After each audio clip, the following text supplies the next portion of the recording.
Hello class, good evening, welcome back my YouTube channel Jagroop Vidyan में आपका बहुत बहुत स्वागत है। मैं हूं आपकी टीचर रश्मि सिंह। आज लेके आई हूं आपके लिए बहुत मोस्ट इंपॉर्टेंट टॉपिक, ठीक है, जो आपके लिए बहुत हेल्पफुल होने वाला है और आपके कॉन्सेप्ट बनाने के लिए बहुत लाभप्रद होने वाला है, कि जिससे आपका कॉन्सेप्ट क्लियर हो जाए। जैसे कि आपको बताया, ये कॉन्सेप्ट वाली क्लास चल रही है और इसमें आपके कॉन्सेप्ट हम क्लियर करते चलेंगे, ठीक है। इसलिए कॉन्सेप्ट बनाना बहुत ज़रूरी है, क्योंकि अगर विदाउट कॉन्सेप्ट के आप प्री क्वालिफाई नहीं कर सकते हैं। क्योंकि अब आपको पता है, आपने एग्ज़ाम दे दिया होगा पीसीएस का, तो आप समझ गए होंगे, ठीक है। तो चलते हैं, आज का हमारा इंटरेस्टिंग टॉपिक है, इससे क्वेश्चन जरूर बनते हैं। और अगर आप प्री रट के भी क्वालिफाई कर भी लेंगे तो मेंस में तो बच्चों लिखना ही पड़ेगा आपको, ठीक है। तो क्यों ना हम अभी से अगर अपनी बेसिक न्यू तैयार कर लें, जिससे कि हमें कोई भी प्री कैसा भी प्री रहे, हमें हिला ना पाए और हम प्री क्वालिफाई कर लें, ठीक है। अगर आर की तैयारी अभी से लेकर चलेंगे तो हमारा क्वालिफाई हो जाएगा। और बाकी अब अगर आप सोच रहे होंगे नोटिफिकेशन आ जाए और या फिर आपका जैसे कि पीसीएस का आ गया था तुरंत एडमिट कार्ड, कई लोग स्किप किए थे, कई लोग गए ही नहीं थे, तो इस तरह से ये होता है कि फिर बाद में एक्टिव होने से कुछ नहीं है। अगर आपको जिसको क्वालिफाई करना है और जिसे करना होगा वो अभी से ही तैयारी में लगे होंगे, ठीक है, क्योंकि ये टाइम है अच्छी तरह से पढ़ने का, ठीक है।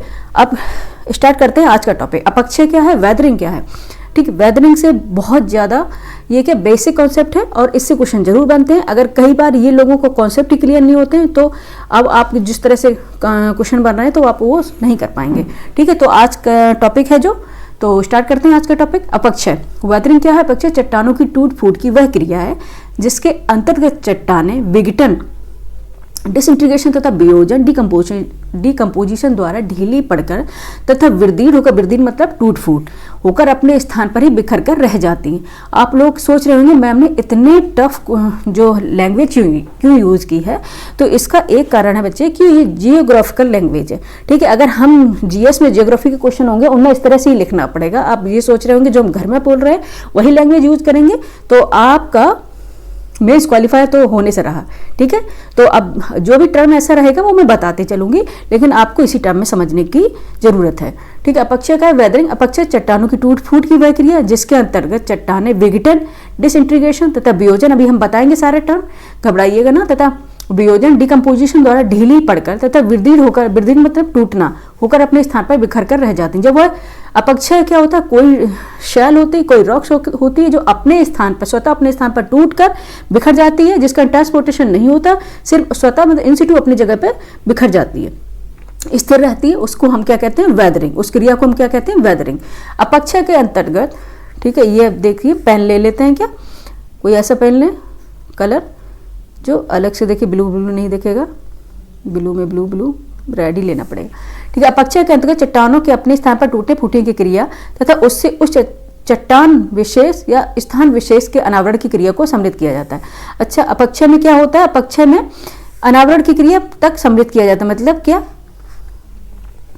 जो चट्टान है वो टूट फूट रही है अपनी क्रिया पे, और जिस स्थान पे टूट रही है उस विशेष चट्टान को और विशेष स्थान तक ही उसको सम्मिलित किया जाता है।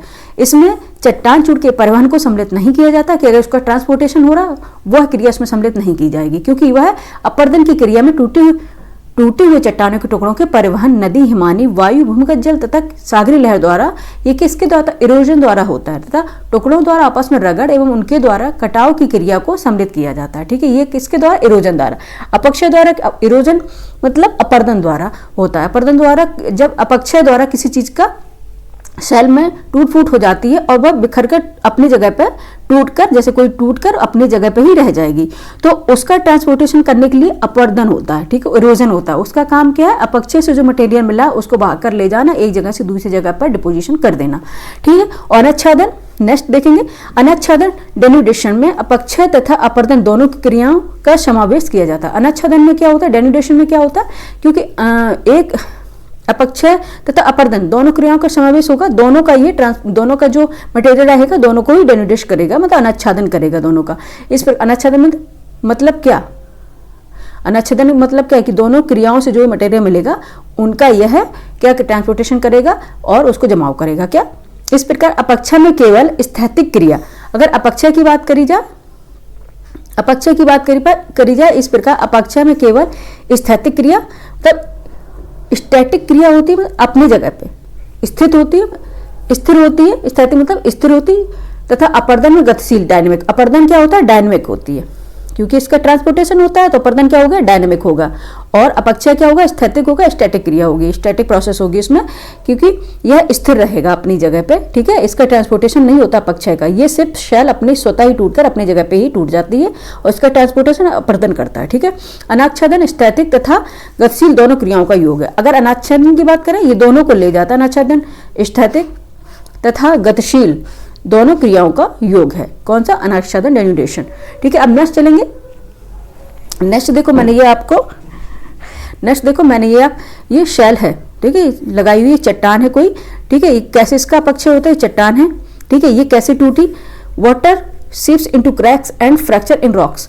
ये वाटर रहेगा, ये दरार के रूप में, अगर इसमें देखेंगे ये वाटर अंदर प्रवेश कर जाएगा, ठीक है, दरार के रूप में अंदर प्रवेश कर जाएगा। When the water freeze in expanded about 9% in the volume which wedges apart the rocks. ये कि आपको पता है, जब ये इसमें अंदर प्रवेश कर जाएगा और रात में जब इसका टेम्परेचर कम होगा, दिन में टेम्परेचर ज़्यादा होता है किसी भी क्षेत्र में, और रात में कम होता है, तो फिर रात में टेम्परेचर जब कम होगा तो ये ऑब्वियस ये जमेगा, वाटर ये जम जाएगा। तो जमने से क्या होता है कि इसका 9% वॉल्यूम इंक्रीज हो जाएगा। जब 9% वॉल्यूम इंक्रीज होगा तो with repeated a freeze then cycle rocks breaks into pieces, ठीक। क्या होगा? तो फिर ये अगर ये साइकिल बार बार होगी, इसमें अंदर पानी प्रवेश करेगा, वाटर प्रवेश करेगा और फ्रीज होगा, फ्रीज होने के बाद एक्सटेंड होगा, और लगातार अगर यही प्रोसेस चलती रहेगी, साइकिल रिसाइकिल होता रहेगा, तो एक दिन ऐसा आएगा कि ये जो चट्टान है 2 पार्ट में ब्रेक हो जाएगी। क्या हो जाएगी? 2 पार्ट में ब्रेक हो जाएगी।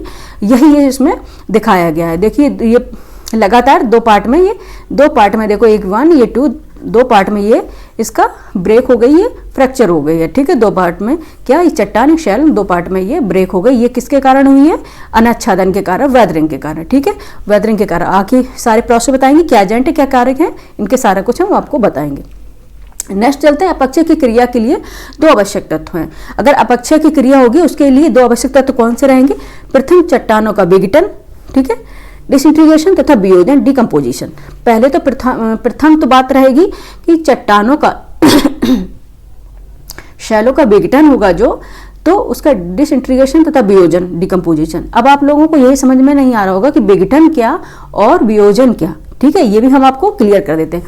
भौतिक क्रियाओं ताप, टेम्परेचर, तुषारपात, फ्रॉस्ट, जल आदि द्वारा चट्टानों के ढीले पड़ने को विघटन, ठीक है। अगर भौतिक क्रिया हो रही है, ठीक है, जिसमें टेम्परेचर है एजेंट के रूप में, तुषारपात है एंड जल, तुषारपात ना फ्रॉस्ट, ये है, इनके द्वारा अगर चट्टानें ढीली पड़ रही हैं, ठीक है, लूज हो रही हैं, तो उनको उसको क्या बोलेंगे? विघटन। तो क्या हो रहा है? विघटन हो रहा है। तथा अगर रासायनिक कारकों में देखा जाए, रासायनिक केमिकल प्रोसेस में अगर देखा जाए, ऑक्सीडेशन, हाइड्रेशन, कार्बोनेशन, ये इनके द्वारा चट्टानों को कमजोर तथा ढीले पड़ने को वियोजन कहते हैं, ठीक है। अब आप समझ गए कि भौतिक क्रियाओं द्वारा हो रहा है। जैसे भौतिक क्रियाओं में क्या हो गया? टेम्परेचर हो गया, तो ताप हो गया, तुषारपात हो गया, जल हो गया, ठीक है। अगर वही रासायनिक कारकों द्वारा हो रहा है, और जिसमें ऑक्सीडेशन होगा, हाइड्रेशन होगा, कार्बोनेशन होगा, इनके द्वारा हो रहा है, तो वो वियोजन होगा। इस प्रकार विघटन तथा वियोजन के कारण चट्टानें ढीली पड़ जाती है तथा बाद में टूट के बिखर जाती है, ठीक है, वो अपक्षय होता है, ठीक है।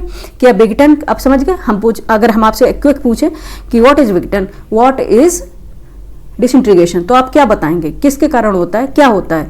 तो आप बताएंगे भौतिक, क्या है? भौतिक कारक है, और ये ताप, तुषारपात, जल आदि द्वारा चट्टानों को कमजोर कर देते हैं, इसी को क्या बोलते हैं? विघटन, ठीक है। और अगर आप पूछा जाए रासायनिक कारक क्या है, तो आप बताएंगे कि ऑक्सीडेशन, हाइड्रेशन, कार्बोनेशन, तथा इनके द्वारा ये जो कारक रहेंगे चट्टानों को कमजोर करेंगे। जब चट्टानें इनके द्वारा ढीली पड़ेंगे तो वियोजन कहते हैं, ठीक है। ये आपको याद रखना कि अपक्षय क्या है, ये तो हम बता ही दिया। और किसके कारण होता है ये? भौतिक क्रिया, दो प्रथम तत्व रहेंगे, जिसमें क्या होता है? डिसइंटीग्रेशन होता है और डिकम्पोजिशन होता है, ठीक है। डिसइंटीग्रेशन होता है भौतिक क्रियाओं द्वारा, और डिकम्पोजिशन होता है रासायनिक क्रियाओं द्वारा, रासायनिक कारकों द्वारा, सॉरी क्रिया करें, रासायनिक कारकों द्वारा, ठीक है। अब आपको हम बताएं साइंटिस्ट आर्थर होम्स द्वारा अपक्षय की परिभाषा। ये भी कह दीजिए, क्योंकि आईएएस पीसीएस के बच्चे भी इसमें जुड़ेंगे, तो हम इसमें डेप्थ में लेके चलेंगे, क्योंकि पीसीएस और इसमें अब काफी डेप्थ में पूछे जाते हैं, क्योंकि अब 1 लाइनर क्वेश्चन नहीं पूछे जाते। आर्थर होम्स द्वारा अपक्षय की परिभाषा दी गई, डेफिनेशन दी गई है। क्या?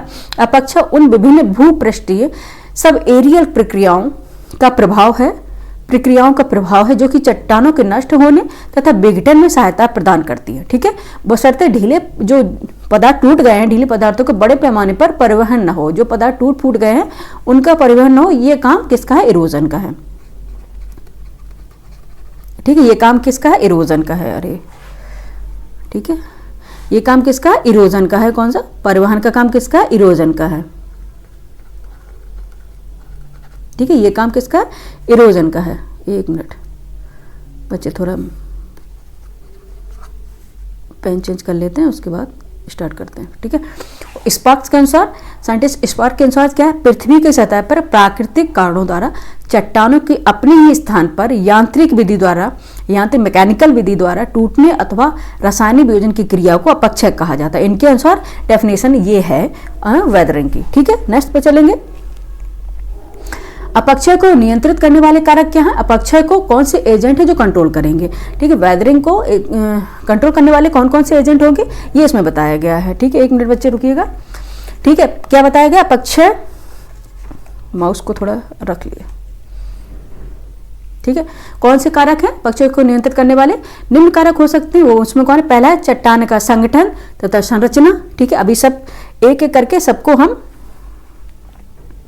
अच्छे से एक्सप्लेन करेंगे। ठीक है, लेकिन इतना भी नहीं कि आप छोड़ के चले जाएं, जितना आप पूरा पढ़ेंगे आपको सारा समझ में आ जाएगा। और मैं ये दावा करती हूँ कि इसके बाद आपको कोई क्लास देखने की जरूरत नहीं पड़ेगी, आपको अच्छे समझ में आ जाने वाला है। ठीक है, चट्टान का संगठन तथा संरचना, दूसरा है स्थल के ढाल का स्वभाव, और तीसरा है जलवायु में विभिन्नता, और चौथा वनस्पति का प्रभाव। ठीक है, अपक्षय को नियंत्रित करने कारक कौन से हो गए? चट्टान का संगठन क्या है तथा संरचना क्या है, और दूसरा स्थल के ढाल का स्वभाव क्या है, जलवायु में विभिन्नता क्या है, वनस्पति का प्रभाव क्या है। थोड़ा मोटा मोटी बताते चले, ज्यादा टाइम नहीं लेंगे। ठीक है, चट्टान का संगठन तथा संरचना के बारे में बताएं। चूंकि अपक्षय का प्रमुख रूप क्या है? चट्टान में विघटन तथा वियोजन है। ठीक है, ये तो आपको पता होगा, तो आपको स्पष्ट हो गया होगा। कमजोर तथा असंगठित जो चट्टानें होती हैं ये क्रियाएं आसानी से घटित हो सकती हैं। ठीक है, चट्टानों में ये क्रियाएं कौन सी? अपक्षय की क्रियाएं। अगर हमसे कहें कौन सी क्रिया, ये इसकी बात कर रहे हैं। अपक्षय की क्रियाएं किसमें जल्दी से घटित होंगी? जो कमजोर और असंगठित चट्टानें होंगी। ठीक है, अगर हम आपको समझाते हुए चलें कि उदाहरण के रूप में बताएं, अगर रंध्रपूर्ण तथा घुलनशील खनिजों वाली चट्टानें होंगी। रंध्रपूर्ण मतलब रंध्र मतलब उनमें छेद होंगे। ठीक है, और रंध्र बन जाते हैं ना, रंध्र बन जाते हैं ना, छेद हो जाते हैं उनमें, अंदर तक होल टाइप में बन जाते हैं। ठीक है, होल टाइप में बन जाते हैं। तथा घुलनशील खनिजों वाली चट्टानें, जो उसमें मटेरियल रहेगा वो क्या है? घुलनशील होगी। किनमें? वाटर में घुलनशील होगी वो चट्टानें। ठीक है, जैसे चूना पत्थर तथा डोलोमाइट, इनमें रासायनिक अपक्षय कितना शीघ्रता मतलब बहुत जल्दी से ही संपन्न होगा। ठीक है, और चट्टानों की परत की स्थिति का प्रभाव अपक्षय की सक्रियता पर पड़ता है। परत की क्या मटेरियल, जैसे मैंने बताया कि चट्टानें कैसी होंगी? अगर घुलत रहेंगी, ठीक है, जल्दी से किसी पानी में घुल जाएंगी तो ऑब्वियस है इनका अपक्षय भी जल्दी हो जाएगा। ठीक है, और आपको बता दें कि जो चट्टानें होती परतदार होती हैं, कोई लंबवत होती हैं, जैसे लंबवत ये परत ऐसे लंबवत परत के रूप में हो रही है ये। ठीक है, ये चट्टान है कोई रॉक से, तो ये लंबवत परत के रूप में है। ठीक है, और अगर ये एक चट्टान है, ठीक है, इसमें अगर परत है तो वो क्षैतिज हैं। ठीक है, क्षैतिज परत के रूप में ये चट्टान हो रही हैं। ठीक है, एक मिनट, ये क्षैतिज परत है और ये लंबवत है, ये चट्टानें हैं इस तरह से। एक मिनट, इरेजर ले लेते हैं, अब आपको इस तरह से बताएंगे। ठीक है,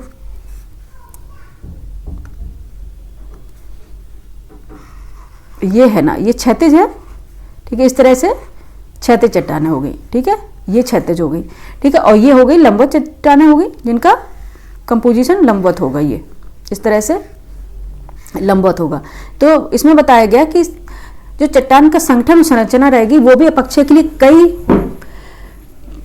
तरह से कारकों को प्रभावित करती है। किस तरह से करती है? अगर लंबवत चट्टान रहेगी, अगर उसमें पानी प्रवेश करेगा, ठीक है, पानी प्रवेश करेगा या कोई और भी एसिड प्रवेश करेगा तो क्या रहेगा? तो इसका ये अपक्षय जल्दी होगा। लंबवत चट्टानें होंगी, इनका अपक्षय जल्दी होगा, वेदरिंग जल्दी होगी। और जो ये हॉरिजॉन्टल होगी, क्षैतिज चट्टानें होंगी, ये क्षैतिज चट्टानें होंगी, इनका अपक्षय होगा, लेकिन इनका अपक्षय स्लो होगा।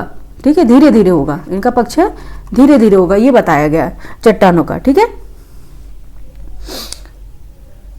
अच्छा, चट्टानों की परत की स्थिति का प्रभाव अपक्षय की सक्रियता पर पड़ता है। जिस चट्टानों में परतों की स्थिति लंबवत या ऊर्ध्वाधर रूप में होती है उनमें तापीय भिन्नता, तुषारपात, जल तथा हवा का प्रभाव शीघ्र होने लगता है। ठीक है, इनमें क्या होगा, हवा का प्रभाव और तुषारपात, फ्रॉस्ट, इनका प्रभाव शीघ्र होने लग जाएगा। ठीक है, और क्या हो जाएगा,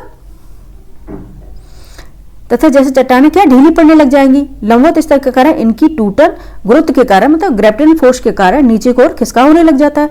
तो इसके विपरीत यदि चट्टानों के स्तर क्षैतिज रूप में मिलते हैं तो उनमें संगठन अधिक होता है। ठीक है, अगर ये हो गया क्षैतिज रूप तो इनमें संगठन अधिक होगा, संगठन मीन्स जोड़ अधिक होगा, कंपोजिशन अधिक होगा, संगठन मतलब कंपोजिशन बांधे रहना एक दूसरे को अधिक होगा, और इनमें संगठन कमजोर होता है। ठीक है, संगठन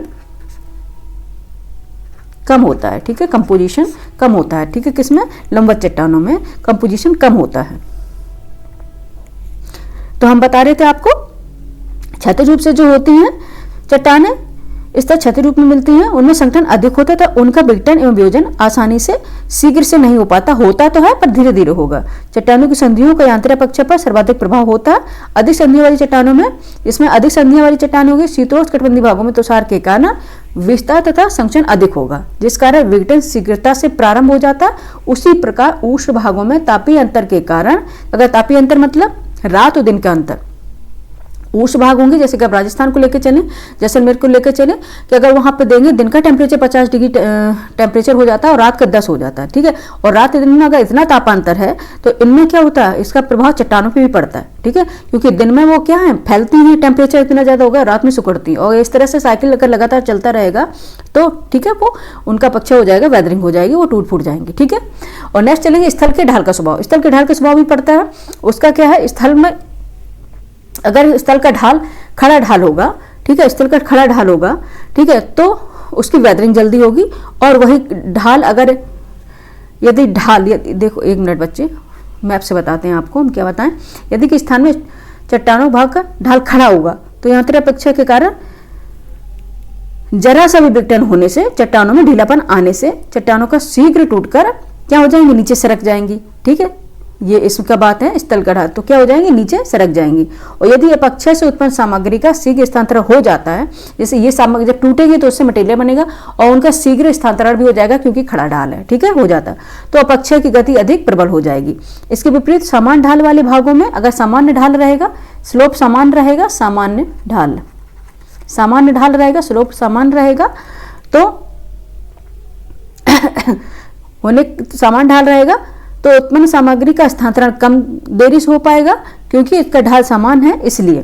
तथा दूसरा यह है कि कम ढाल होने के चट्टानों का संगठन शीघ्रता से कमजोर नहीं हो पाता है। ठीक है, अब आपको हम बताएं, अगर खड़ा ढाल रहेगा किसी भी चीज का, स्लोप अगर खड़ी रहेगी, ये खड़ा ढाल रहेगी, तो अगर इसमें अपक्षय होता है तो उसका मटेरियल है ना, उसका स्थानांतरण बहुत जल्दी से हो जाएगा। ठीक है, ये मटेरियल का स्थानांतरण बहुत जल्दी से हो जाएगा।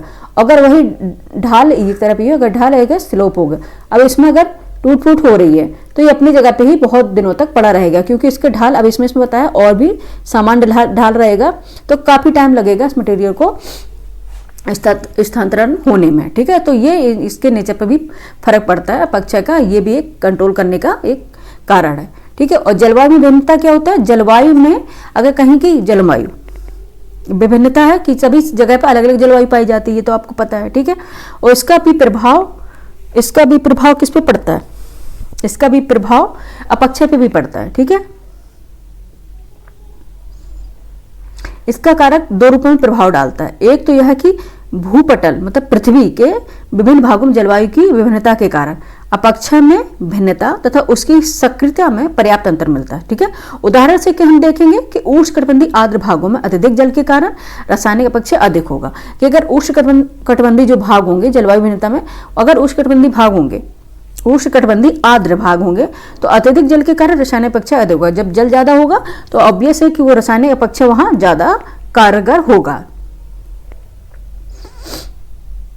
ठीक है, इन स्थानों में आर्द्रता, ह्यूमिडिटी तथा ताप की अधिकता के कारण सभी प्रकार के लवण जो उपक्षय रहेंगे। ठीक है, तो अपक्षालन, लीचिंग वगैरह भी इसमें इधर होगी। ठीक है, तो आप समझ गए ना कि ये जलवायु भी काफी इसमें अपक्षय में रोल अदा करती है। जलवायु का लगभग काफ़ी रोल है, बहुत ज़्यादा रोल अदा करती है जलवायु में विभिन्नता के कारण अपक्षय होता है।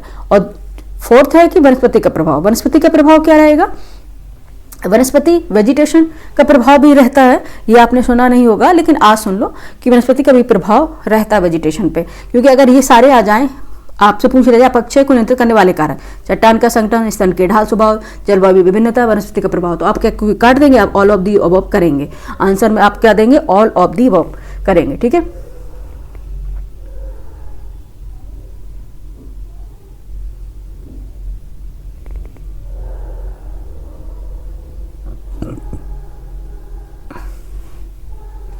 अच्छा, वनस्पति का प्रभाव भी होता है। जैसे कि वनस्पतियां रहती हैं जहाँ पे वेजिटेशन अधिक मात्रा में होंगी, वहाँ पे अपक्षय का कम पाया जाएगा। क्योंकि आपने देखा होगा कि जहाँ पे वनस्पतियां, मिट्टी का वो कटाव वहाँ कम होता है, क्योंकि वो मिट्टी को बांधे रहती हैं। ठीक है, मिट्टी को बांधे रहती है, जकड़े रहती हैं। उस तरह से ये वनस्पतियां जहाँ पे रहेंगी, जहाँ पे सारे रॉक्स रहेंगे, अगर उसको कवर करके रखेंगे तो सन टेम्परेचर, जो इंसोलेशन होगा, सूर्य तप होगा, वो भी वहाँ पर रॉक्स तक नहीं पहुँच पाएगा। तो वेदरिंग का भी प्रोसेस स्लो हो जाएगा उनका। ठीक है, वेदरिंग का प्रोसेस स्लो हो जाएगा। उसके बाद दूसरा ये बताया गया कि वनस्पतियाँ है ना, और एक अगर जब किसी भी चीज़ के अगर प्रॉफिट है तो लॉस भी है। दूसरा ये है कि वनस्पतियाँ जब उसमें उगती हैं तो उसके जो जड़ हैं वो उस पे अंदर रॉक्स में जाएंगी, सेल्स में जाएंगी, अंदर सेलों में जाएंगी, तो क्या होगा? वो जो रासायनिक संगठन उसको ब्रेक करेंगी, तो उससे बोलते हैं कि उससे भी अपक्षय होगा। लेकिन ये एक माइनर अपक्षय होता है, लेकिन वनस्पतियाँ क्या है? अपक्षय को रोकने में कारगर साबित होती हैं। ठीक है, अब आगे देख लेते हैं क्या है अपक्षय के प्रकार। आगे देख लेते हैं अपक्षय के प्रकार। अपक्षय के प्रकार क्या है? भौतिक या यांत्रिक कारक है। ठीक है, भौतिक या यांत्रिक कारक है। फिजिकल और मैकेनिकल एजेंट्स, इसमें कौन कौन से एजेंट्स होते हैं? जल, सूर्यताप, तुषार, वायुदाब अपक्षय के प्रकार होंगे। और कौन कौन से कारक इसमें होंगे ये हम आपको बता रहे हैं। ठीक है, भौतिक या यांत्रिक कारक हैं, फिजिकल मैकेनिकल के एजेंट्स हैं। उनमें एजेंट्स कौन कौन? जल, सूर्यताप, इंसुलेशन, तुषार, फ्रॉस्ट, वायु दाब, प्रेशर, ये तो आपको पता ही होगा। रासायनिक कारक केमिकल एजेंट में कौन कौन होंगे? ऑक्सीजन, कार्बन डाइऑक्साइड, ठीक है, और हाइड्रोजन। ठीक है, हाइड्रोजन। और प्राणीवर्गीय कारक में बायोलॉजिकल एजेंट में कौन है? वनस्पतियां हैं, जीव जंतु और मानव है। ठीक है, ये रहेंगे इनके एजेंट। नेक्स्ट देखेंगे, देखो ये हमने आपको दिखाया गया, ये रॉक्स है, कोई चट्टान है। ठीक है, उसमें किस तरह से अपर्दन हुआ है ये देख लीजिए। ये इसका वृद्धि हो गया, मतलब यहाँ का इसकी जो शैल की ऊपरी परत है उखड़ गई है। ये किसके कारण उखड़ी है? ये ऊपर परत है, ये दिख रही है ना आपको।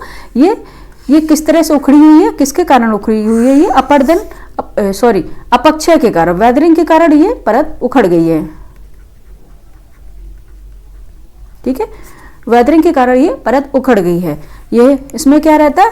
पानी है वगैरह जब इसमें प्रवेश कर जाता है और फिर इसमें फ्रीज हो जाता है। ठीक है, वाटर फ्रीज हो जाता है, तो क्या रहेगा? रात में वाटर जब फ्रीज हो जाएगा और दिन में वो पिघल जाएगा, तो इस तरह से प्रोसेस चलेगी ना, तो लगातार उसमें क्या संधि रंध्र बनते जाते हैं, मतलब खड्डे रूप में बनते जाते हैं, दरार बनती जाती है, और ऊपर की जो उसकी परत है वो टूट जाती है और फिर विंड द्वारा उनको हटा दिया जाता है। तो इस तरह से ये रूप आ जाता है शेल का। तो ये किसके कारण हो रहा है? वेदरिंग के कारण हो रहा है। नेक्स्ट देखेंगे,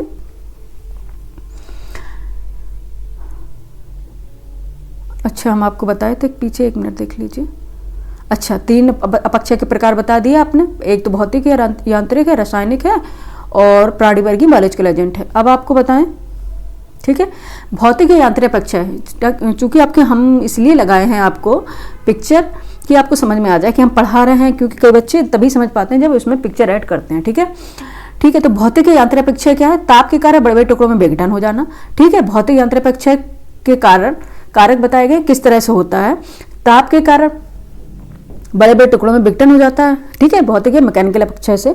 और ताप के कारण छोटे छोटे कण में भी विघटन हो जाएगा। ठीक है, और तुषार के कारण बड़े बड़े टुकड़ों में विघटन हो जाएगा। फ्रॉस्ट के कारण, और ताप तथा वायु के कारण अपदलन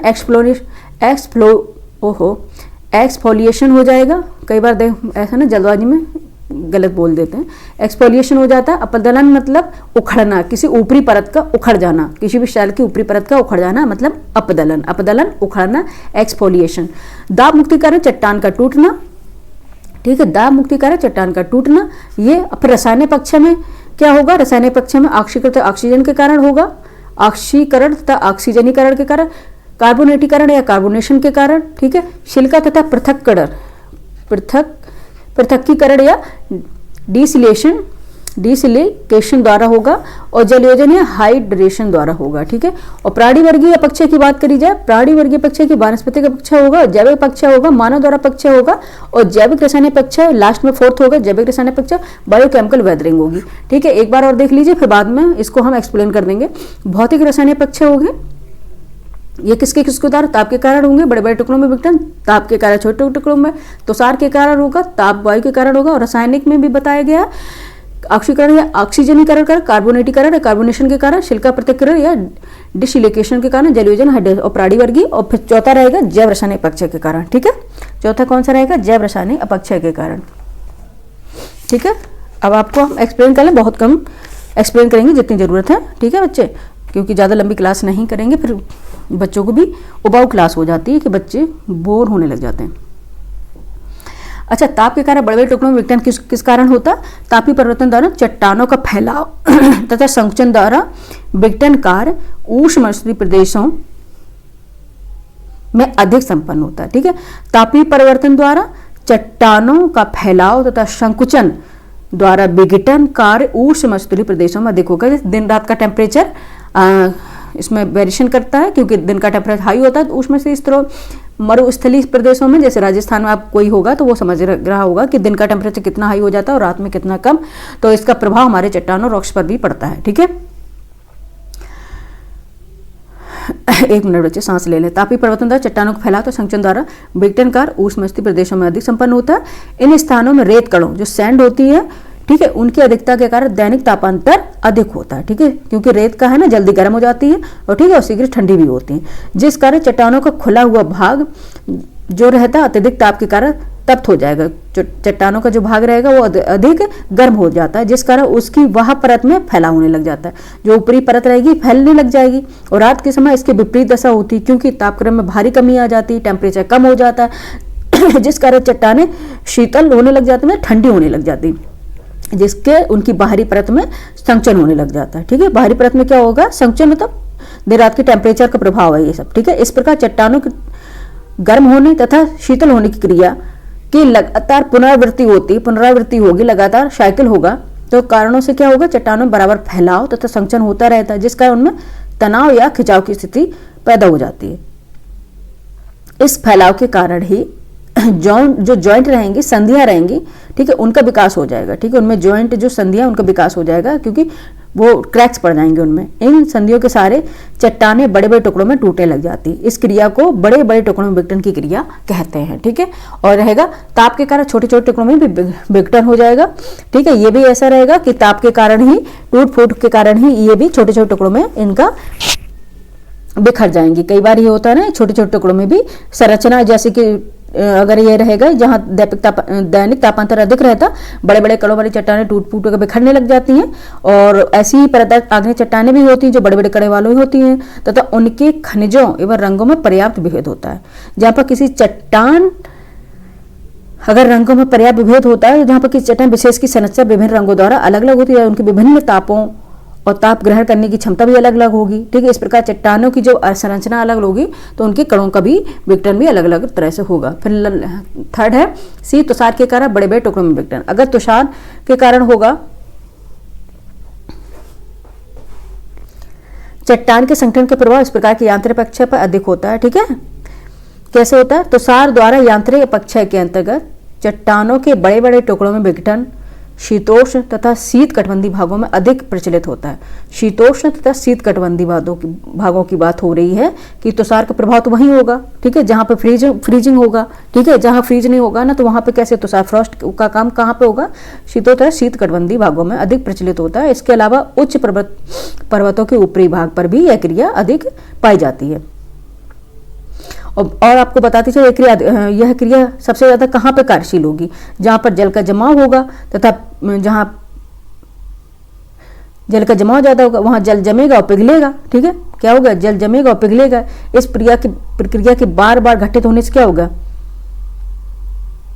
ठीक है, तुषारपात की क्रिया का संपादन दो रूपों में होता है। क्या? प्रथम तो चट्टानों के कणों के अंदर स्थित जल के जमने तथा पिघलने से, दूसरे चट्टानों की दरारें रहेंगी स्थित जल के द्वारा चट्टान के संगठन का प्रभाव इस प्रकार के यांत्रिक अपेक्षा पर अधिक होता है। यही कारण है कि अधिक सशक्त तथा संगठित रवेदार ग्रेनाइट चट्टानों में रिक्त स्थान की कमी के कारण जल के संचय की संभावना कम रहती है। ठीक है, और तो ये क्या बता रहे हैं ना, इस तरह से ताप और वायुदाब के कारण, तुषार के कारण क्या हो, चट्टानों का भी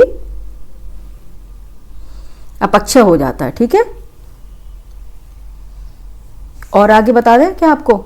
बाकी बहुत ज्यादा बताने का है, जितना समझना उतना है कि ताप तथा वायु के कारण अपदलन, तुषार के कारण वायु टुकड़ों में भी विघटन हो जाता है। ठीक है, और दूसरा है ताप तथा वायु के कारण डी, ताप तथा वायु के कारण अपदलन। ताप और वायु के कारण भी अपदलन होता है। अपदलन आप जो बताया, उखड़ना, ऊपरी परत का उखड़ना। क्या होता है? रेगिस्तानी, अर्ध रेगिस्तानी तथा मानसूनी प्रदेशों में ताप तथा वायु के सम्मिलित कार्य के द्वारा चट्टानों की परतों से संकेंद्रीय परत तथा क्षैतिज परतों का बिलगाव होता है, तो अलग होती हैं। ठीक है, ये बता रहे हैं हम आपको, ताप तथा वायु के कारण अपदलन बता रहे हैं हम आपको। ठीक है, इनमें क्या होता है, जो रेगिस्तानी और अर्ध रेगिस्तानी जगह होती हैं मानसूनी प्रदेश में, ताप तथा वायु के सम्मिलित कार्य के कारण चट्टानों की परतों से संकेंद्रीय जो परत होती है, ठीक है, उनकी क्षैतिज जो परतें होती हैं उनका बिलगाव होता है। इस अपदलन या परतों का उखड़ना कहते हैं। ठीक है, इसको अपदलन या परतों का उखड़ना कहते हैं। ठीक है, जो मानसून क्या रहेगा, जो मानसूनी प्रदेश रहेंगे, रेगिस्तानी अर्ध रेगिस्तानी प्रदेश होंगे, तो ताप और वायु के कारण इनका ऊपरी परत का क्या होता है, उखड़ जाती हैं। यह क्रिया क्या होती है? अपदलन कहलाती है। ठीक है,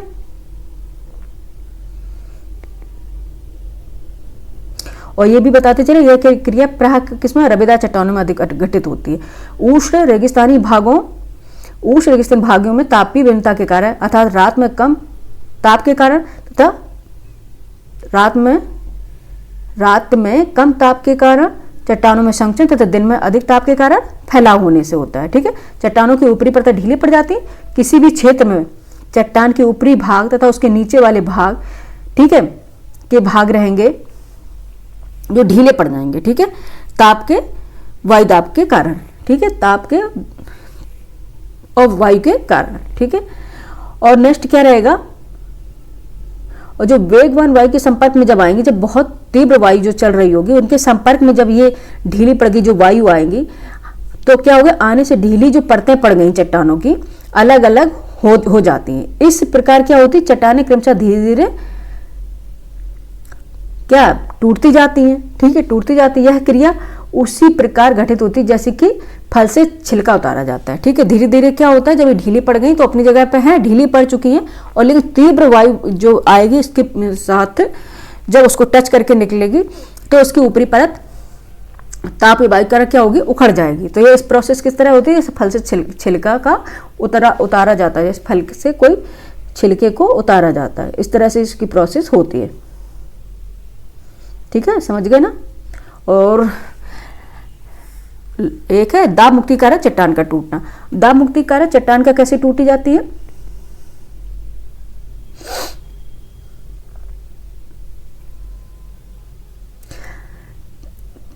आपको बताते चलें। कई आग्नेय, इग्निशियस रॉक तथा रूपांतरित चट्टानें पृथ्वी के अंदर अन्य चट्टानों के नीचे दबी हैं।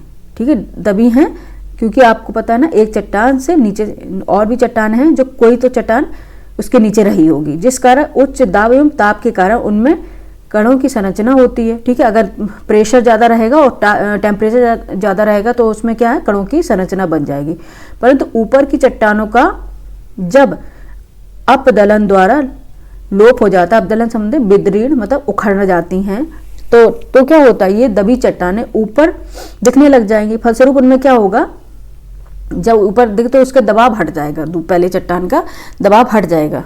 देखो हम बताएं आपको कहाँ पे हैं। जैसे ये कोई चट्टान है, ठीक है, ये कोई चट्टान, इसके नीचे फिर ये एक और चट्टान है। ठीक है, इसके नीचे फिर ये एक और चट्टान है। ठीक है, जब इस पे अपदलन हो रहा है, एक्सफोलिएशन हो रहा है इसमें, ठीक है, ये ढीली पड़ गई और विंड के संपर्क में आना, ठीक है, हैवी विंड के संपर्क में आने पर ये उखड़ जाएंगी, ठीक है, इनकी परत उखड़ जाएंगी।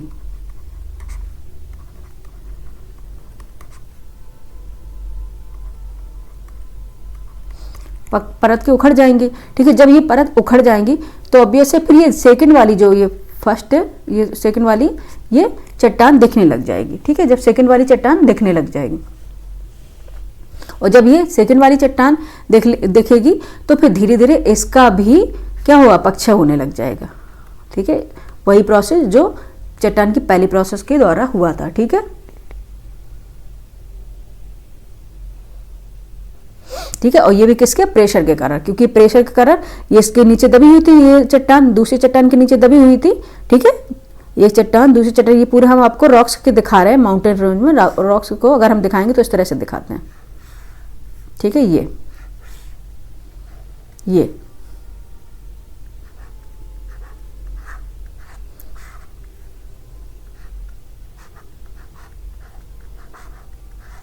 ठीक है, और ये सेकंड है। इस तरह से जब इसका अपर्दन हो जाएगा ना, इसका अपर्दन हो जाएगा फर्स्ट वाली का, तो फिर दूसरी वाली का भी स्टार्ट हो जाएगा, किसके द्वारा, क्योंकि ये प्रेशर से, इसके प्रेशर से दूसरी चट्टान दबी हुई थी, ठीक है।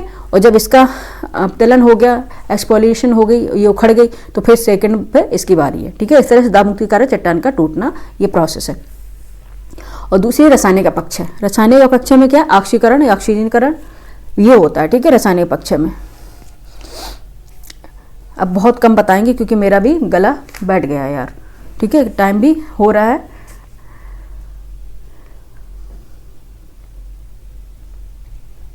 अच्छा, वायुमंडल के निचले स्तर में ऑक्सीजन, कार्बन डाइऑक्साइड गैसों तथा जलवाष्प की प्रधानता होती है, आपको पता है। परंतु जब तक इनका संयोग नमी या जल से नहीं होता, अर्थात जब तक ये शुष्क होती हैं, तब तक अपक्षय की दृष्टि से ये तत्व क्रियाहीन होते हैं। परंतु जैसे इनका संयोग जल से होता है, ये सक्रिय घोलक के रूप में आ जाते हैं, जैसे इनका संयोग जल से होता है, ठीक है। इनके संयोग से चट्टानों में रासायनिक परिवर्तन होने लग जाते हैं। इस क्रिया के अंतर्गत चट्टानों में ऐसे पदार्थों तथा खनिजों की रचना हो जाती जो या तो मूल पदार्थ से अधिक आयतन वाले या कम आयतन वाले होते हैं, ठीक है। चट्टानों के खनिजों में इन नवीन व्यवस्था के कारण इनमें वियोजन प्रारंभ हो जाता है। वियोजन आपको पता है क्या है। रासायनिक अपक्षय का कार्य पृथ्वी की सतह के ऊपरी तथा नीचे दोनों क्षेत्रों में होता है, ठीक है। ऑक्सीजन तथा कार्बन डाइऑक्साइड आदि गैसों के प्रभाव से ये रासायनिक परिवर्तन कई रूपों में संपन्न होते हैं। इनका अलग अलग उल्लेख बता रहे हैं हम आपको, क्या है। चूना पत्थर पर रासायनिक अपक्षय अधिक होता है और उष्ण, उपोष्ण एवं शीतोष्ण आदि प्रदेशों में जल तथा कार्बन डाइऑक्साइड गैस के सहयोग से रासायनिक अपक्षय भी होता है, ठीक है। फिर और बताएं, ऑक्सीकरण तो ऑक्सीजन के कारण रासायनिक अपक्षय होता है, ठीक है। ऑक्सीकरण और ऑक्सीजनीकरण के रासायनिक अपक्षय क्या होता है, मोटा मोटी थोड़ा थोड़ा बताते जा रहे हैं। वायु के ऑक्सीजन का संयोग जब, ठीक है, वायु के ऑक्सीजन का संयोग जल से होता है तो जल से मिली ऑक्सीजन की क्रिया चट्टानों के खनिजों पर होती है। इस कारण खनिजों में ऑक्साइड बन जाते हैं, जिससे चट्टानों में वियोजन होने लग जाता है, ठीक है। वियोजन होने लग जाए, रासायनिक कारण वियोजन होता है, विघटन नहीं होता, याद रखना। वियोजन में सब डिकम्पोजिशन होता है और ऑक्सीजन की इस क्रिया को ऑक्सीकरण कहते हैं, ठीक है। जिन चट्टानों में लोहे के यौगिक अधिक होंगे उनमें ऑक्सीजन का प्रभाव सर्वाधिक होगा, ये याद रखना, ठीक है। लोहे के ऑक्सीजन में, लोहे के यौगिक अधिक में ऑक्सीकरण का प्रभाव सर्वाधिक होता है। आग्नेय चट्टानों में लोहा सल्फाइड तथा पायराइट के रूप में पाया जाता है।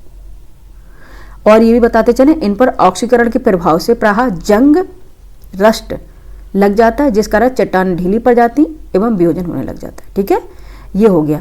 और आगे बताएं, पायराइट पर जल तथा ऑक्सीजन के सम्मिश्रण के प्रभाव से गंधक का अम्ल उत्पन्न होने लग जाता है, जिसके चट्टानें गलने लग जाती हैं, ठीक है। ऊषर्ध भागों में ऑक्सीकरण अधिक सक्रिय रहता है, जिस कारण रासायनिक परिवर्तन के कारण वहां पर मिट्टियों का रंग लाल, पीला या भूरा होता है। कभी कभी ऑक्सीकरण, तो आप पता है ना लाल पीला भूरा क्यों होता है मिट्टियों का रंग, कभी कभी ऑक्सीकरण तथा जलयोजन हाइड्रेशन की क्रियाएं साथ साथ कार्य करती हैं उदाहरण के लिए हम बताते चलें आपको कि लोहे के ऑक्साइड पर जलयोजन होने से मिट्टियों का रंग पीला अथवा नारंगी हो जाता है। ठीक है, ये किसके कारण होता है? ऑक्सीकरण या ऑक्सीजनीकरण के कारण होता है। कार्बोनेशन के कारण क्या होता है? जब कार्बन डाइऑक्साइड गैस का मिश्रण जल से होता है तो कई प्रकार के कार्बोनेट बन जाते हैं जो कि जल में घुलनशील होते हैं। इन कार्बोनेटों के निर्माण के कारण चट्टानों में घुलनशील तत्व उनसे अलग होकर जल के साथ बह जाते हैं। इसी कारण से कार्बोनेशन को क्या बोलता है? सोल्यूशन भी कहा जाता है। जब लौह सल्फाइड या पायराइट पर कार्बन डाइऑक्साइड में, ठीक है, ये कार्बोनेटीकरण और कार्बोनेशन के बता रहे हैं। ठीक है, कार्बोनेटीकरण और कार्बोनेशन के बता रहे हैं। क्या क्या बता रहे हैं हम? जब लौह सल्फाइड या पायराइट पर कार्बन डाइऑक्साइड से युक्त जल का प्रभाव होता है तो उसके क्रमशः लोहे के कार्बोनेट तथा सल्फ्यूरिक अम्ल बन जाते हैं। ठीक है, ये इस तरह से होता है, कार्बोनेशन होता है। और लोहे का कार्बोनेट अत्यधिक घुलनशील होता है तथा जल के साथ शीघ्रता से चट्टान से अलग होकर मिल जाता है। चूने का पत्थर साधारणतः जल द्वारा नहीं घुल पाता, परंतु जब उसका संयोग कार्बन डाइऑक्साइड गैस से होता है तो चूने का पत्थर कैल्शियम बाइकार्बोनेट में बदल जाता है। ठीक है, जो कि आसानी से जल के साथ घुलकर मिल जाता है। कार्बोनेशन की क्रिया के कारण ही पोटास या पोटेशियम कार्बोनेट की रचना होती है, जो कि एक प्रकार का प्रमुख जीव भोजन होता है। भूमिगत जल में कार्बन डाइऑक्साइड का अंश अधिक रहता है, अतः चूने की चट्टान वाले भागों में सतह के ऊपर तथा नीचे इस प्रकार के अपक्षय द्वारा कई स्थलाकृतियों मतलब भू आकृतियों का निर्माण हुआ है।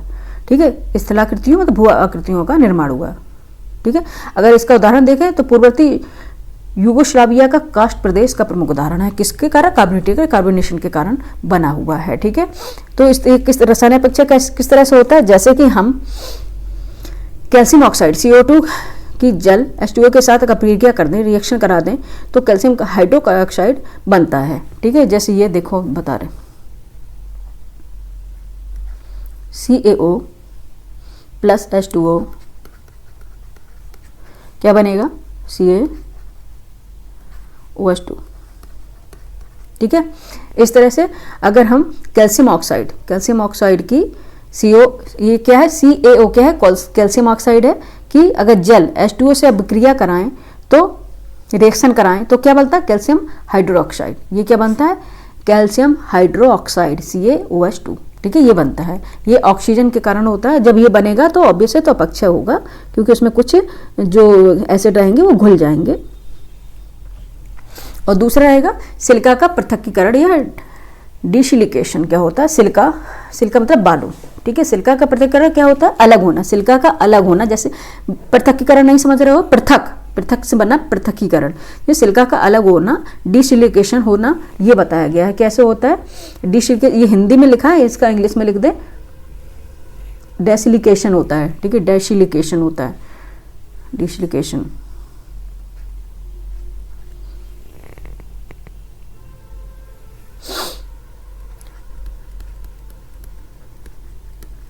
ठीक है, डिसलिकेशन ये होता है। डिसलिकेशन क्या होता है ये बताते चलें आपको। अनेक चट्टानों में सिलिका की मात्रा अधिक होती है। जब जल द्वारा रासायनिक विधि से सिलिका युक्त चट्टानों में सिलिका अलग की जाती है तो उस क्रिया को सिलिका का पृथक्कीकरण कहते हैं। ठीक है, जब सिलिका किससे हो जाएगी? रासायनिक प्रक्रिया द्वारा सिलिका अलग हो जाएगी तो उसको क्या? सिलिका का पृथक्कीकरण कहते हैं। आग्नेय चट्टानों खासकर ग्रेनाइट चट्टानों की बात की जाए तो सिलिका की मात्रा अधिक होती है। किनमें? ग्रेनाइट चट्टानों में होती है। इनमें से कुछ क्वार्टर्स मतलब पत्थर के रूप में होती हैं। क्वार्टर्स मतलब पत्थर के रूप में होती है, तो अधिकांश सिलिकेट के रूप में होती हैं। सिलिकेट का जल द्वारा चट्टान से पृथक्कीकरण आसानी से होता है, जिससे चट्टान ढीली पड़ जाती हैं तथा उसमें वियोजन शीघ्र प्रारंभ हो जाता है। यही कारण है कि आग्नेय चट्टान वाले जो प्रदेश रहेंगे, आग्नेय चट्टान वाले प्रदेश में बहने वाली नदियों में सिलिका की मात्रा परतदार चट्टान वाले भागों की अपेक्षा अधिक होती है। ठीक है, सिलिका की मात्रा किसमें? जो सिलिकेट का जल जब चट्टानों में प्रतिक्रिया आसानी से हो जाएगा, जो चट्टान ढीली पड़ जाएंगी, इसका वियोजन शीघ्र प्रारंभ हो जाए। यही कारण है कि आग्नेय जो चट्टानें रहेंगी, आग्नेय इग्निशियस रॉक रहेंगे, उन प्रदेश में जो नदियां बहेंगी, ठीक है, उनमें सिलिका की मात्रा अधिक होगी, क्योंकि उनका पक्षय हो गया, वो बहाकर वो किसको? सिलिका को लेके आ रही हैं। और जो परतदार चट्टानें होंगी, सेडिमेंट्री रॉक्स होंगी, उन भागों की उपेक्षा परतदार चट्टानें जो होगी भागों की अपेक्षा अधिक होती हैं। इनमें क्या सिलिका की मात्रा परतदार चट्टानों की अपेक्षा अधिक होगी, क्योंकि परतदार जो चट्टानें होंगी में सिलिका क्वार्ट्ज मतलब पत्थर के रूप में होता है। ठीक है, पत्थर के रूप में होता है जो कि जल में जल्दी से घुलता नहीं है।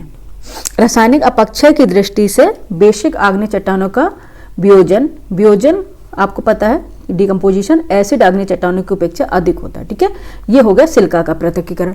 और है जलयोजन या हाइड्रेशन। बस एक बचा हुआ बच्चे, जल्दी हो जाएगा। जलयोजन या हाइड्रोजन, जलयोजन या हाइड्रोजन।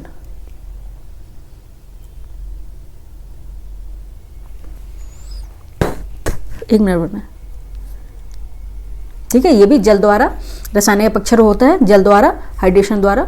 ये जब चट्टानों में जल प्रवेश कर जाता है तो जैसे हम आपको बता दिए हैं ना, उसमें दो भागों में ब्रोकन हो जाता है। फ्रीज होने से चट्टानों में प्रवेश कर जाएगा और जल को फ्रीज होगा। ठीक है, और दो भागों में ब्रेक हो जाएगा। ठीक है, अब नेक्स्ट देख लेंगे प्राणी वर्गीय अपक्षय। प्राणी वर्गीय अपक्षय क्या रहेगा? इसमें वनस्पतिक अपक्षय रहेगा, जैविक अपक्षय रहेगा, मानव द्वारा अपक्षय रहेगा, और फोर्थ रहेगा जैविक रासायनिक अपक्षय रहेगा। प्राणी वर्गीय अपक्षय में क्या हो गया? वनस्पति तथा जीव जंतु दोनों चट्टानों में विघटन तथा वियोजन में सहयोग प्रदान करते हैं, परंतु यह उल्लेखनीय है कि इन सभी कार्य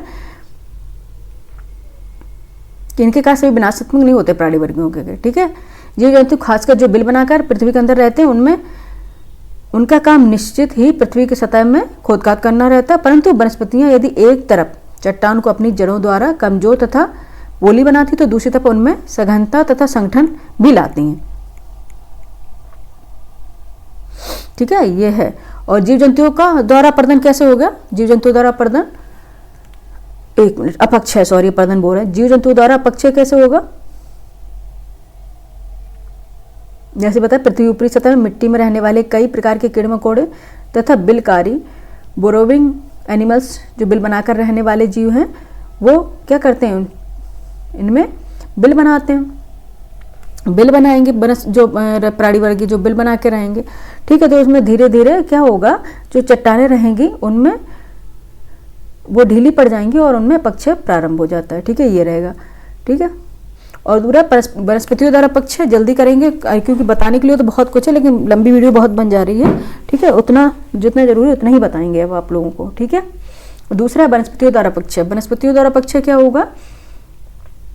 वनस्पतियों द्वारा अपक्षय क्या दो रूपों में होता है। प्रथम तो यांत्रिक, द्वितीय रहता है रासायनिक। ठीक है, यांत्रिक अपक्षय में वृक्षों, झाड़ियों तथा छोटे छोटे जो पौधे होंगे उनकी जड़ें पृथ्वी के अंदर प्रवेश करती हैं, जिस कारण चट्टानों की दरारें भी बनती जिनमें उनकी जड़ों का प्रवेश होता है। ठीक है, प्रवेश होता है।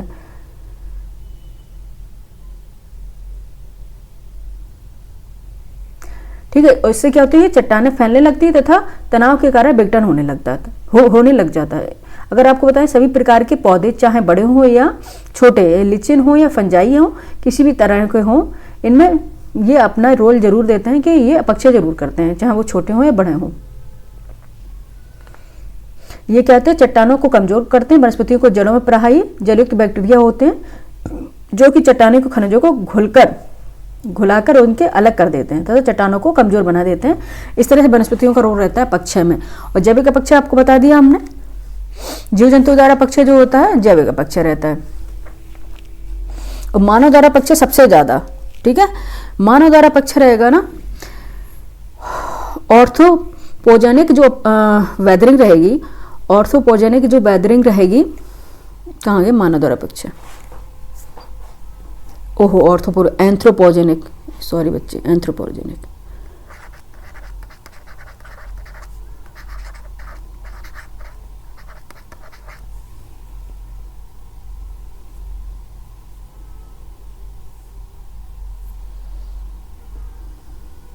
Anthropogenic weathering.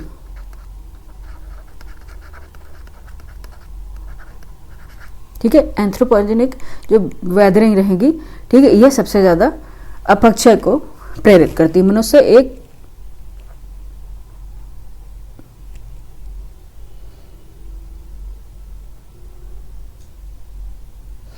ये किस तरह होता है? जो मनुष्य खनिजों की प्राप्ति के लिए जो खनन कार्य करते हैं, सड़क निर्माण करते हैं, ठीक है, जो जिसमें खनिजों के लिए डायनामाइट तथा पहाड़ियों को खाड़ते हैं, उनमें सबसे ज्यादा अपक्षय होता है। ठीक है, और सीमेंट से जो सीमेंट के लिए चूना पत्थर लेते हैं, कक्कड़ पत्थर लेते हैं, जो भी वो खनन कार्य करते हैं, तो उनमें सबसे ज़्यादा शैलों का विघटन होता है, क्योंकि इतने वो इनको बहुत जल्दी कर देते हैं। और वही विघटन, जो मानव का जो विघटन अगर नेचुरल प्रोसेस ली जाए तो उसको लाखों वर्षों में ये विघटन करने में लाखों वर्ष लगेंगे, ठीक है। और मानव जो विघटन है ना, बहुत शीघ्रता से होता है, बहुत जल्दी होता है, ठीक है। शैलों के विघटन में इतनी शीघ्रता से सहायता करती है कि इस तरह के उत्पन्न परिवर्तन समान रूप से प्राकृतिक कारकों द्वारा हजारों वर्षों में होते हैं, ठीक है। परंतु कटाई से वनों की कटाई से पहाड़ी ढालों पर अपक्षय की दर में आशातीत वृद्धि हुई, जिस कारण पहाड़ी ढालों का संतुलन बिगड़ गया है तथा जो भूमिस्खलन वगैरह क्रियाएं हो रही है ना, वो मानव द्वारा उत्पन्न क्रियाएं हैं, ठीक है। क्योंकि अगर मानव ये सारे खनन कार्य करते हैं और अभी सुरंग वगैरह ये बन रही हैं, तो उससे क्या हो रहा है, जो कंपोजिशन होता है किसी भी चट्टान का वो ब्रेक होता है। और जब कंपोजिशन ब्रेक होगा तो वहीं से वो चट्टानें खिसकने लग जाएंगी और बड़ी बड़ी चट्टानों को स्खलन होगा, भूस्खलन होगा। तो ये इसलिए अभी हो रही है क्योंकि उनकी जो संधियां, उनके जोड़, उनको तोड़ा जा रहा है, ठीक है। तो सबसे ज़्यादा अपक्षय अगर है प्रभावी, वो मानव द्वारा अपक्षय हो, क्योंकि वो खनन कार्य करता है। जो अपक्षय अगर नेचुरल वे में रहे तो वो लाखों वर्षों लगेंगे उतना करने में, जो मानव कुछ मिनटों में ही कर दे रहा है, ठीक है। और फोर्थ है जैव रासायनिक अपक्षय। जैव रासायनिक अपक्षय। जैव रासायनिक अपक्षय से तात्पर्य है जैविक पदार्थों, पौधों तथा जंतुओं दोनों से होता है, ठीक है। इनमें दोनों ही कार्य करते, ठीक है, दोनों कार्य करते। जैविक पदार्थों द्वारा शैलों के विघटन एवं वियोजन अर्थात रासायनिक अपक्षय को जैव रासायनिक अपक्षय कहते हैं, ठीक है। जैविक पदार्थों तथा विभिन्न प्रकार के अम्ल, एसिड्स के जनन से कई प्रकार की जटिल एवं जैव रासायनिक क्रियाएं सक्रिय होती हैं, ठीक है। इनसे क्या जो परिवर्तन होता है, जो अपक्षय होता है, वो होता है जैव रासायनिक अपक्षय होता है, ठीक है।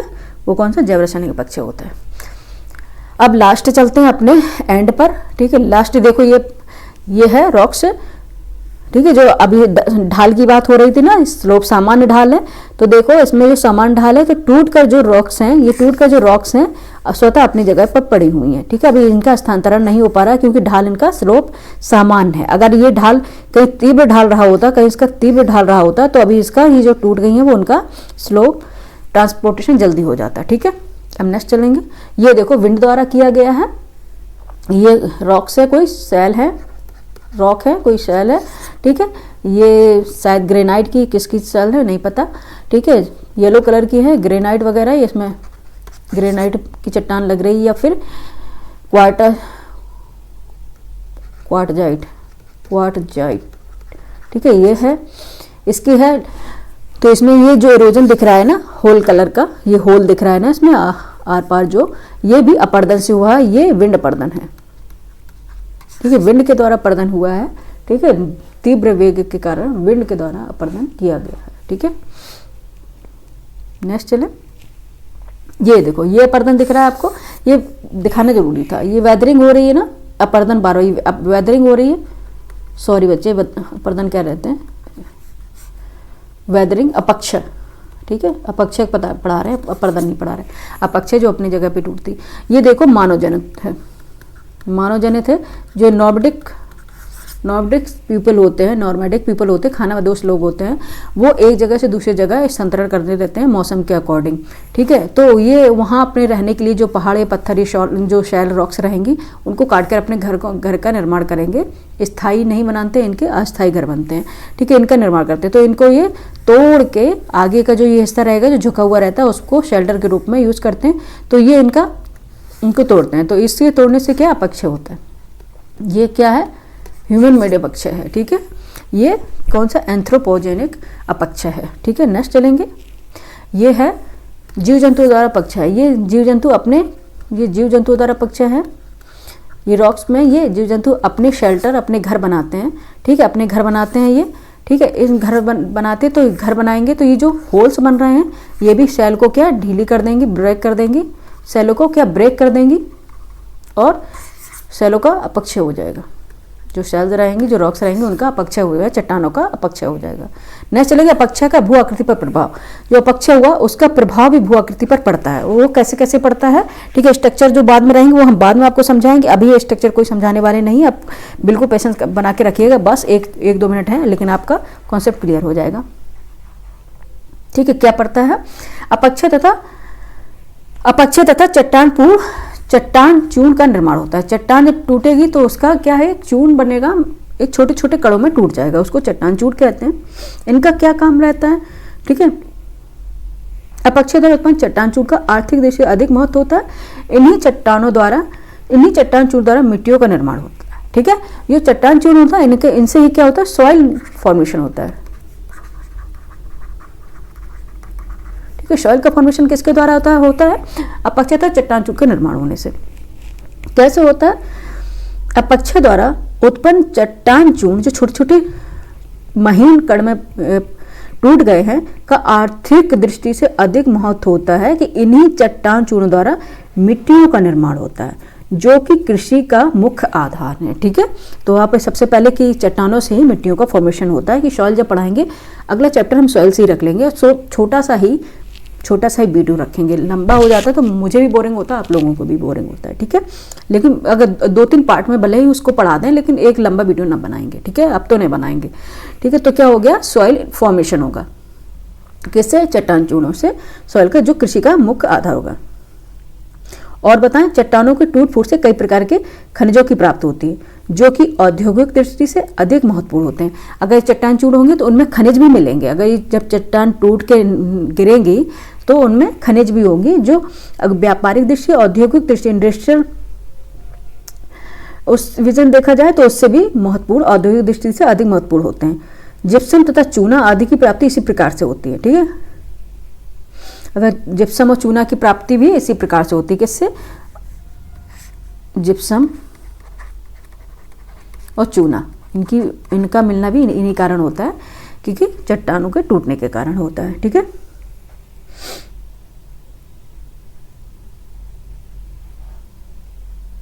ठीक है। अपक्षय और अपक्षय अपर्दन के लिए सामग्री प्रदान करना, अपक्षय तथा अपर्दन के लिए सामग्री प्रदान करना, अपक्षय अपर्दन के लिए सामग्री प्रदान करना, ठीक है। ये भी है, क्योंकि अपक्षय द्वारा चूंकि चट्टान ढीली तथा कमजोर हो जाती है तथा इससे अपर्दन का कार्य आसान हो जाता है, क्योंकि इससे अपर्दन से विभिन्न प्रकार के आर्द्र प्रदेशों में बहता जल, उष्ण में शुष्क मरुस्थल भागों में वायु, शीत प्रधान प्रदेशों में हिमानी तथा सागरीय लहरें आदि सागरीय तटों के किनारों पर इन विकसित चट्टानों को आसानी से काटकर अपने साथ बहा ले जाती हैं, ठीक है, और अपर्दित पदार्थों का परिवहन करते रहते हैं। इतना ही नहीं, जब अपक्षय से प्राप्त पदार्थों का अपर्दन के कारकों द्वारा परिवहन होता है तो ये पदार्थ आपस में टकराकर तथा तली को कुरेद कर अपर्दन के कार्य में सक्रिय सहयोग लेते हैं, ठीक है। ये रहता है इनका काम, ये बहा के ले जाएंगे, कौन, इरोजन, अपक्षय जो इरोजन का है वो उसे बहा के ले जाएंगे, अपर्दन कर ले जाएंगे, और एक जगह से दूसरी जगह बहा के वहाँ पर डिपोजिशन कर देंगे, ठीक है, डिपोजिशन, सेडिमेंटेशन। अपक्षय द्वारा धरातल का नीचे होना, ठीक है। अपक्षय द्वारा क्या है, धरातल का नीचा भी। अपक्षय किसी चीज के विभिन्न प्रकार के द्वारा चट्टानों को टूट फूट होती है तथा प्राप्त चट्टानों का जो चट्टान चूड़ रहेगा अनंत स्थानांतरण होता रहता है, पर जो धरातली सतह नीची होती रहती है, ठीक है। तो धरातली सतह क्या होता है, नीची हो जाएगी, ठीक है, धरातली सतह नीचे हो जाएगी और अन्य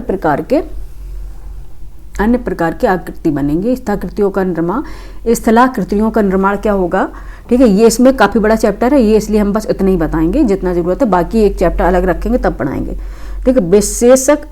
विशेषक अपक्षय, स्थलाकृतियों का निर्माण, विशेषक अपक्षय भी बोलते हैं, डिफरेंशियल वेदरिंग, ठीक है। इसमें क्या होता है, विभिन्न स्थल रूपों का निर्माण होता है, जैसे कि जालीदार पत्थर, हॉगबैग, अपदलन गुम्मद, मैशा, बूटी, इनका आदि का निर्माण होता है, ठीक है। ये बाकी हम बताएंगे अच्छे से किस तरह से होता है, ठीक है। और क्या होता है, अपक्षय से प्राप्त मलबा की स्थानांतरण तो उसके जमाव से कई प्रकार की भी स्थलाकृतियाँ बनती है, जैसे टॉलस शंकु, टॉलस पंख आदि से, और आदि इन पदार्थों के ढाल के सारे जो सरपड़ होता है उसमें वेदिकाओं की भी रचना होती है, वेदिकाएँ भी बनती हैं, वो बाद में हम बताएंगे, बहुत से ज़्यादा इनकी और निर्माण स्थलाकृतियों का निर्माण होता है। तो समझे अपक्षय कितना इंपॉर्टेंट है, वेदरिंग।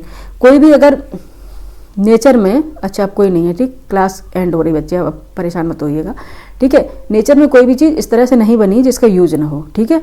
ये एक साइकिल है बच्चे।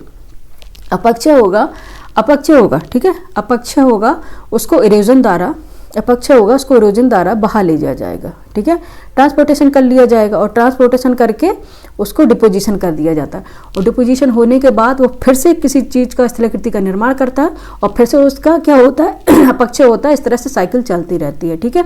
और ये क्या सबसे मेन अपक्षय का कारण चट्टान चूर का निर्माण होना, क्योंकि अगर वेदरिंग नहीं होगी तो क्या मिट्टियों का निर्माण किससे हुआ, वेदरिंग के कारण हुआ है। तो सबसे इंपॉर्टेंट चीज़ है वेदरिंग का सॉइल फॉर्मेशन, ठीक है।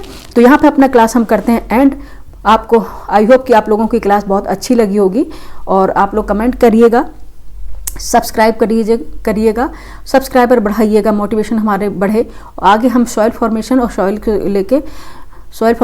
को लेकर मृदाएं तथा मृदा का निर्माण कैसे होता है ये टॉपिक लेके आते हैं, इंटरेस्टिंग और अच्छे से बताते हैं। बच्चे आप बोर मत होइएगा, क्योंकि अगर आपको क्लियर करना है तो आपको डेप्थ में पढ़ना ही पड़ेगा, ठीक है। या तो आर या तो पार, या तो पढ़ाई छोड़ ही दो और पढ़ो तो फिर डेप्थ में पढ़ो, ठीक है। अच्छा, तो फिर हम आज अपनी क्लास यहीं एंड करते हैं और परसों फिर आएंगे अपनी, आज लेट हो गए हैं काफ़ी, आप लोग देख लीजिएगा। ये क्लास हम यहीं एंड करते हैं और परसों लेके आएंगे आपको कुछ अच्छी इंटरेस्टिंग टॉपिक जो आपके लिए हेल्पफुल साबित हो, ठीक है। थैंक यू फॉर वॉचिंग बच्चे। जहाँ भी रहें पढ़ते रहें, ठंड से अपने आप को बचा के रखें, ठीक है। ठंड काफ़ी पड़ रही है, ठीक है। उस चक्कर में हमें काफ़ी काम भी पड़ रहे हैं, क्योंकि सारे काम खुद से ही करने होते हैं। रोना नहीं रोते हैं, मेरा क्या रहता है, रोने की आदत है नहीं कि हम रो रो के आपसे कहें हमारे सब्सक्राइबर बढ़ाइए, हमारे वीडियो को लाइक करिए। आपको लगे हमारी मेहनत सही है तो आप सब्सक्राइब कीजिए और लाइक कीजिए, ठीक है। थैंक यू फॉर वॉचिंग बच्चे।